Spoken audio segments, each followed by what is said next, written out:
अहमदनगर जिल्ह्याच्या कृषी आरोग्य शिक्षण क्षेत्रात मोलाचे योगदान देणारे माजी आमदार काकासाहेब म्हस्के यांच्या 43व्या पुण्यतिथीनिमित्त रविवार दिनांक 14 जानेवारी रोजी इंटर सिस्टीम सेमिनारचे आयोजन करण्यात आले आहे। वैद्यकीय क्षेत्रातील आयुर्वेद, होमिओपॅथी आणि ॲलोपॅथी या शास्त्रात प्रभावीपणे काम करत असलेल्या व्यक्तींना पाचारण करून वैद्यकीय शास्त्रातील त्रुटी आणि गैरसमज दूर व्हावेत या दृष्टीने कैलासवासी Kakasaheb Mhaske memorial foundation, Kakasaheb Mhaske homeopathic medical college आणि पोस्ट ग्रॅज्युएट इन्स्टिट्यूटच्या माध्यमातून गेली 30 वर्ष अव्याहतपणे कार्य करत असल्याची माहिती संस्थेतर्फे देण्यात आली आहे।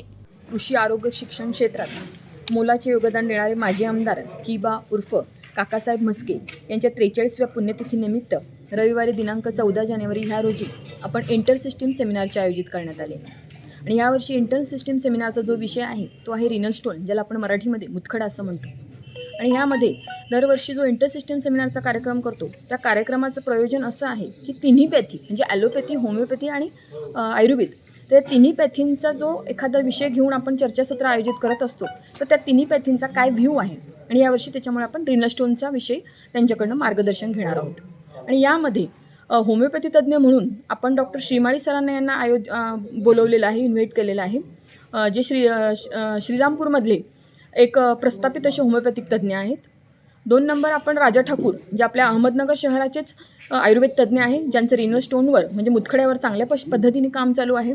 आणि तिसरे डॉक्टर अजिंक्य पाटील म्हणून आहे, जे आपल्या पनवेल येथे जे लाईफलाईन हॉस्पिटल आहे त्याचे डायरेक्टर आहे आणि त्यांचं ह्या रिनल स्टोनवर अतिशय सुंदर पद्धतीने काम चालू आहे। त्यांनी युरोलॉजीमध्ये डिग्री घेतलेली आहे।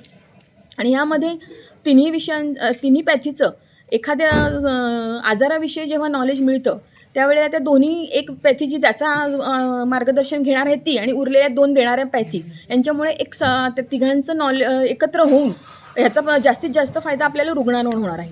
कारण काही वेळेला काही औषधांचे हे साईड इफेक्ट वगैरे होत असतात, त्यामुळे मग समजा नाही ॲलोपॅथीचं नाही सहन झालं तर आयुर्वेदाचा तो घेऊ शकतो, कारण त्याच्यामध्येही त्याच्यासाठी बेनिफिट अशा गोष्टी केलेल्या आहेत त्याच्या ट्रीटमेंटच्या दृष्टीने आणि त्याच्यामुळे याचा जास्तीत जास्त रुग्णांना फायदा होणार आहे। NTV news Marathi, Ahmednagar.